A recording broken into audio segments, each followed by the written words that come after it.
மக்களே, இன்னைக்கு நிறைய பேரு தைப்பூசத்துக்கு விரதம் இருப்பீங்கன்னு நினைக்கிறேன்.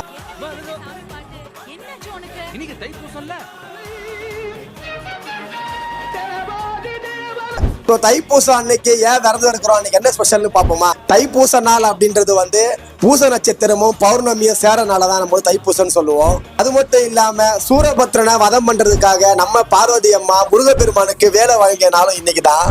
சோ இந்த சிறப்பு மிக்க நாள்ல நிறைய முருக பக்தர்கள் பால் கோடை எடுக்கிறது, காவடி எடுக்கிறது, அழகு குத்த சொல்லி எல்லாமே பண்ணுவாங்க. ஒரு நாள், அதாவது தைப்பூசம் இந்த ஒரு நாள் வர்றதுக்காக முன்னாடியே 48 நாள் முருக பக்தர் எல்லாருமே மாலை போட்டுட்டு விரதம் இருப்பாங்க. எந்த விஷயத்த நினைச்சு அவங்க விரதம் இருக்காங்களோ, காவடி எடுக்கிறாங்களோ, பால் கோடை எடுக்கிறாங்களோ, அது எல்லாமே நல்லபடியா நடக்கும் அப்படின்றது நம்ம மக்களோட நம்பிக்கை. தைப்பூசத்துக்கு ஏன் விரதம் இருக்குன்னே தெரியாம இருக்க உங்க ஃப்ரெண்ட்ஸ் அண்ட் ஃபேமிலிக்கு இந்த வீடியோவை ஷேர் பண்ணி விட்டுருங்க. நன்றி. நான் உனக்கு தர்றது சோறு இல்ல தம்பி, இன்ஃபர்மேஷன். Information is wealth.